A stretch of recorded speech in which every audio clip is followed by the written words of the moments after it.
Hey, this is Professor Wooten and welcome back to my channel. Today we're going to be discussing literary techniques and analysis, finding the themes, symbols, and motifs of literary works. The information provided in this video will be helpful for you if you're doing a literary analysis on a document or text that has been provided by your professor. Let's start with the basics of literature. The author seeks to entertain the audience with tales following 7 basic plots: overcoming the monster, as in Beowulf; rags to riches, as in The Great Gatsby; the quest, like The Wizard of Oz; a voyage and return, as in Homer's The Odyssey; comedy, as in Shakespeare's A Midsummer Night's Dream; tragedy, from Shakespeare's Romeo and Juliet; and rebirth, from Dickens' A Christmas Carol. Techniques are defined as techniques that authors use to both enhance and complicate the plots and themes of his or her writing. These can include the following: symbolism, imagery, allusion, irony, simile, metaphor, personification, tone, satire, and motif. These are just a few of the literary techniques that can be used by authors in their writing. However, in a literary analysis, these 10 particular techniques are more easily identified and described. So how do we analyze literature? Analysis can take many forms. You can locate a theme and the techniques related to it. So what techniques does the author use to communicate his or her theme? You can analyze the morality or lesson of a tale and how the author uses techniques to demonstrate it. You can talk about character development. How does the author show the growth of the characters throughout the piece? You can identify and analyze symbology or imagery. A symbol is something that stands for something else, such as a rose being a symbol for love. Imagery is descriptive writing that gives the reader a picture in their head. You can do historical analysis. How does this particular piece relate to the history of the time it is set in? You can do a social or cultural analysis. How does this relate to your particular social society or culture, and how would it be different in another culture or society? You can also do deconstruction, which is about literally tearing down the piece in different sections and then comparing those sections to one another. So how do we identify a theme? A theme is the overarching message that the author is trying to convey. For example, in Stephen King's works, the overarching message usually has to do with a horror component. He's a fantastic horror writer. The Body is a short story with a theme of death. Pet Sematary is a novel with a theme of mysticism and rebirth. It is a novel about childhood fears. The Girl Who Loved Tom Gordon is a novel about being lost and surviving. The works of John Grisham are all legal theories with various themes about crime. The Firm is a novel about mafia control and assassination. The Client is a novel about a witness being hunted down by the mob. The Pelican Brief is a novel about a law student who's hunted by the government. And A Time to Kill is a novel about justice for a child rape victim by her vigilante father. Those are varying themes within different genres. Legal Thrillers are a genre of novel. Horrors are a genre of novels or other writings. Identify and analyze symbology and imagery. Symbols are objects, ideas, or people that stand for something else. In Harry Potter and the Sorcerer's Stone, the stone represents life eternal, literally, and Harry's chance to destroy his enemy Voldemort, figuratively. In the Fellowship of the Ring, the rings of power symbolize power and control, literally, and the depths of man's desire for power, figuratively. In Thor, the Dark World, the ether symbolizes destruction, literally, and power, control, and evil, figuratively. Imagery is a description written by the author to evoke an emotional response in the reader, but also to give them a picture of the setting of the work. In The Wizard of Oz, L. Frank Baum describes the land of the Munchkins as a vibrant, colorful, happy place that matches the general happiness of the Munchkins who live there. In Tom Sawyer, Mark Twain uses the whitewashing of the fence as imagery to match how poor the families are. In Lamb to the Slaughter, a short story by Roald Dahl, the image of the policeman eating the murder weapon, which was a leg of roasted lamb, is a reflection of the wife's cunning. In A Wrinkle in Time, Madeleine L'Engle's images of the black thing, also a symbol of evil, give the reader a sense of desperation and hopelessness. To write your literature analysis, the first step is determining what your teacher is expecting. What is it your instructor wants you to do? Which method of analysis are they looking for? Read through the assignment, highlighting important dates, page requirements, type of literature to be analyzed, and the method of analysis. When reading through your piece of literature, identify the basic plot structure. What happens? Any themes you discover. Yes, individual pieces of literature can have multiple themes. Therefore, whatever theme you identify does not necessarily going to match the theme of every other student.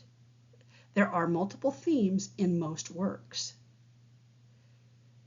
Mark symbols, imagery, uses of personification, uses of illusion or irony, and note any significant instances of character development. If you only have electronic access to the piece you're analyzing, I strongly recommend that you get a hard copy or print out, if it's a short story, print out a copy so that you may use a highlighter to analyze and mark things that you want to use in your paper. The first parts of this, once you have finished reading the piece, and I strongly recommend you read it at least 3 times and do your annotations on a hard copy, you're ready to start writing your thesis statement. Every paper you write in college requires a thesis statement. Your lit analysis thesis form will depend on the assignment. Here are some examples. Analyzing theme through lit techniques. In Stephen King's short story, The Body, the overarching theme of death is seen in symbols, imagery, and character development. If you're analyzing character development through literature techniques, John Grisham's The Firm uses plot points, vivid imagery, and irony to develop the characters of Jake Brigance and Carly Haley. Actually, that's from A Time to Kill. Boy, I messed that up. Analyzing historical context through literary techniques. In the graphic novel Captain America, The First Avenger, the symbols, imagery, and setting give the reader a window into the historical context of the time. As you're looking at these, I want to go over the first one in more detail. In Stephen King's short story, The Body, a thesis has 3 parts: your topic, your position, and your claims. In this sample thesis, Stephen King's short story, The Body, is your topic. The overarching theme of death is your position. And then the claims you're going to use to prove the theme are symbols, imagery, and character development.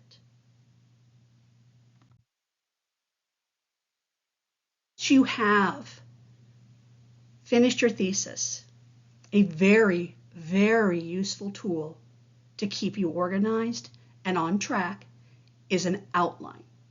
Some students don't like outlines. They prefer lists or graphs or charts. Any of those, if they work for you, are incredibly useful. I personally just like outlines. I always have, and I think they're a wonderful way to stay organized. So let's use the first thesis about the body to create an outline. First, you'll have your introduction and thesis. 2 to 3 sentences summarizing the story and introducing the author. In Stephen King's short story, The Body, the overarching theme, so this part B is your thesis. Okay, so your introduction will consist of 2 to 3 sentences summarizing the story and introducing the author, and then you'll have your thesis statement as the last sentence of the introduction, and it should be a single sentence, not multiple sentences. Second portion would be your body paragraphs, and those will be based on your claims. So for claim 1, symbols of death throughout the story, you'll have one example and then what page is it on, another example and the page it's from, another example and a page it is from. Each of these examples that you analyze should be a well-developed paragraph. So your first section on symbols will have at least 3 paragraphs.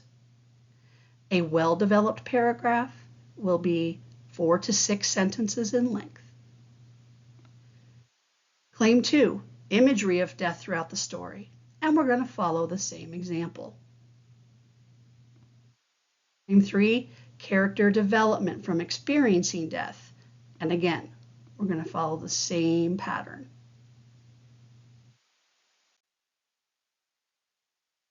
Your final section is your conclusion.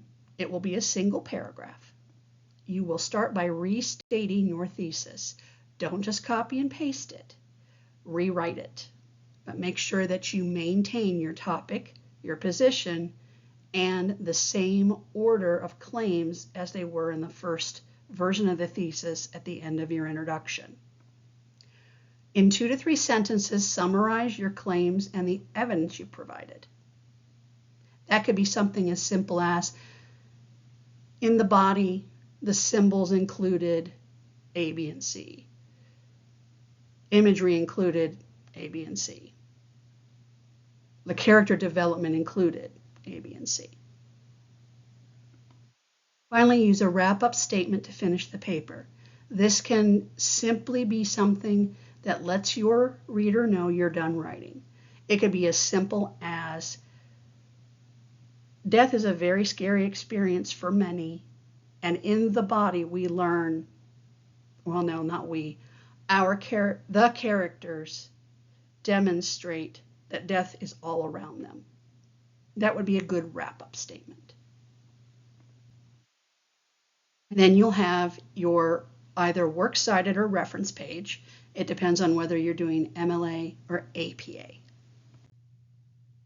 Here are some things to remember as we wrap up. Try not to use the same examples from the text for different claims.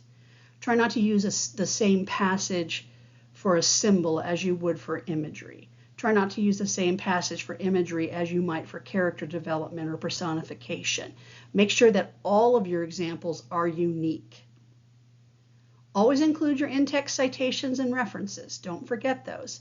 Anytime you are taking something from the source you're reading, make sure you provide a page number. Follow the MLA or APA guidelines for formatting your paper as directed. Run your paper through Grammarly.com for a thorough proofread.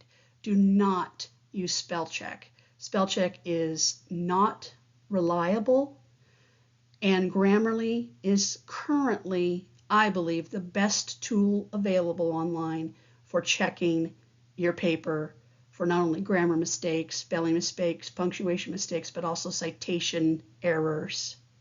It is free. You download it to your computer, attach it to your Word, and then you just run it from there. Read through the paper out loud yourself to find any additional errors. Even software as good as Grammarly is not going to catch everything.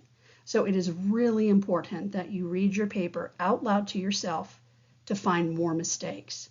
Do it slowly, one sentence at a time, and it doesn't hurt to have someone else read it as well. Thank you for watching our video today on how to do a literary analysis. I hope that this information is helpful to you. And if you have any questions, please contact your professor directly.